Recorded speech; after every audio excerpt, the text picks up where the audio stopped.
Bon, félicitations. Merci beaucoup. C'est qu'est-ce que c'est? Merci beaucoup. Grâce à vous. Merci pour le soutien. Premier pas du premier ministre désigné François Legault sur la scène internationale. Vous venez de le voir en présence de Paul Kagame, le président du Rwanda, et la candidate comme secrétaire générale de l'Organisation internationale de la francophonie pour succéder à Michaël Jean, Louise Bouchi-Kawabo, qui est ministre des Affaires étrangères. Alors, on veut faire le point avec Ferry de Kerkhove, ancien diplomate, pour voir où en est la diplomatie québécoise et canadienne dans ce feuilleton. Ferry, bonsoir. Bienvenue à 24-60. Parce que les dernières nouvelles que nous avons aujourd'hui par le porte-parole de Mme Jean, c'est qu'un consensus pour une candidature suppose un débat. Ce débat-là doit se faire. Il devra se faire dans les heures qui viennent.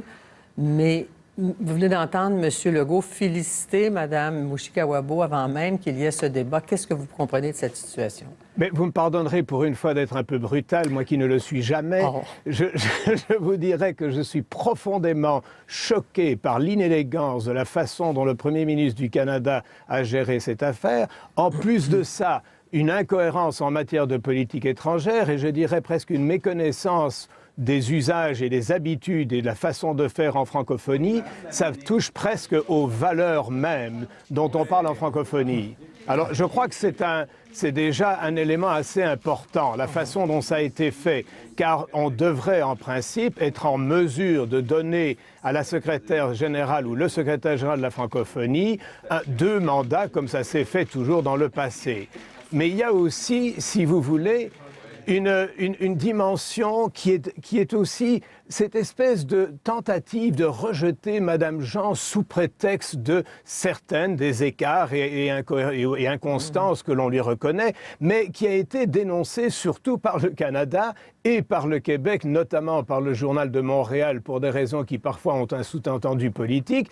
Mais les chefs d'État africains ne se sont jamais plaints de Mme Jean. Peut-être que la chaussure de M. Abdou Diouf était un peu grande à chausser pour elle, mais elle a fait quand même un boulot assez satisfaisant. Elle a ouvert des pistes, notamment en matière de l'emploi des jeunes et la promotion de la femme. Donc, c'est pas comme si Mme Jean était tout à coup une catastrophe. Et c'est là où vraiment j'ai un problème majeur en termes de politique étrangère. Alors, commençons par votre première remarque, l'inélégance. Si on veut abandonner ou larguer quelqu'un, est-ce qu'on attend la veille de la conclusion du sommet pour larguer la personne? Est-ce qu'il n'y avait pas moyen de faire autrement plus tôt? Mais c'est d'autant plus incohérent qu'encore tout récemment, il n'y a même pas très longtemps, la candidature de Mme Jean continuait à être soutenue. Ah oui. Moi, j'ai vu Mme Jean au mois de mai et le gouvernement l'avait encore soutenue au moment où on annonçait justement la candidature de Mme Bouchi-Kawabo. Donc, autrement dit, il y a eu un espèce de coup de vent et fait d'une façon, vous savez, c'est le bureau de Mme Joly qui permet à des journalistes off the record, un off the record passablement bruyant, de dire, vous savez, nous la lâchons. C'est vraiment d'une incorrection, mais c'est en plus de ça stupide sur le plan de politique étrangère. Mais en revanche, est-ce que vous comprenez la pugnacité de Michaël Jean ou son entêtement à ne pas céder devant ce qui paraît, je le dis en guillemets, ce qui paraît être ce consensus? Même M. Legault a abandonné aussi. Bon, alors, premièrement, je n'appellerais pas ça de l'entêtement. Je trouve qu'elle a droit de continuer à être candidate. Ça, c'est le premier point. Et je l'ai déjà critiqué sur certains des déboires, etc. Mais je crois qu'elle a le droit, premièrement. Deuxièmement... Qui lui donne ce droit-là? Parce que c'est l'appui des pays, c'est l'appui du Canada, normalement, puisqu'il n'y avait pas de consensus africain en 2014. Bon, ça, on a peut-être Mme Jean par défaut parce que les Africains n'ont pas de consensus, mais cette histoire de consensus est vraiment, alors ça, c'est vraiment un esclandre. Parce que, pourquoi? D'abord, consensus ne veut pas dire soumission, premièrement. Deuxièmement, il y a le coup d'État de l'Union africaine quand Kagame, à la toute fin de la réunion de l'Organisation de l'Unité africaine, a dit « À propos, j'ai l'intention de soumettre Mme Bouchi-Kawabo comme candidate pour la succession de Mme Jean, pas d'objection, boum, et on a frappé sur le marteau. Ça se fait pas dans le contexte africain. Troisièmement, généralement, les chefs d'État et de gouvernement africains aiment débattre des choses dans un climat à l'aise, vraiment de sincérité et en même temps de sérénité, mais ils n'ont pas eu l'occasion de débattre à l'OUA et justement, ils veulent pouvoir débattre non pas d'une opposition fabriquée par la France et par Kagame, mais discuter honnêtement de la candidature de l'une et de l'autre et d'en débattre. Alors là, on essaie de mettre un bâillon sur cette procédure. Je trouve ça vraiment, mais totalement inacceptable. Un des arguments de Mme Jean, évoqué depuis plusieurs mois,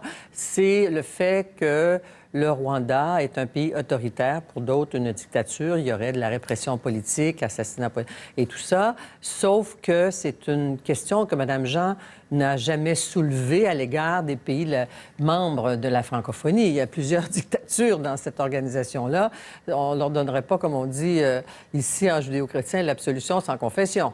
Non, je vous dirais qu'en réponse à ça, c'est que Kagame, vous savez, Kagame a énormément sur le corps. Après tout, ce n'est pas le Rwanda qui a été le pays le plus pacifique. Je suis tout à fait d'accord avec vous qu'il y a des gros vilains dans la francophonie.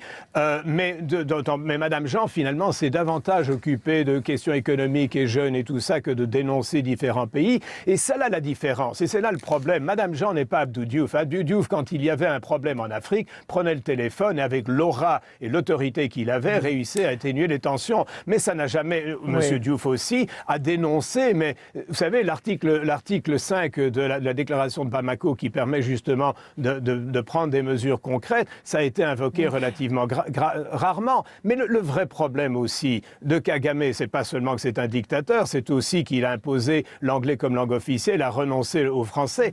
Est-ce qu'il n'y a pas quelque chose de profondément incohérent quand on choisit une personne de la francophonie d'un pays africain qui a renoncé à la langue française? Il y a quelque chose de totalement incohérent dans cette affaire-là. Et alors, il y a aussi... Oui, pardon. Mais s'il y a des raisons géopolitiques qui expliquent que le Canada veuille se ranger du côté de la France et de l'Union africaine, comment expliquer que M. Legault, lui, se range aussi? On n'a pas de politique africaine, on n'a pas de politique vraiment internationale au Québec. Alors, comment expliquer qu'il cède si rapidement au point de féliciter Mme Mushikawabo déjà?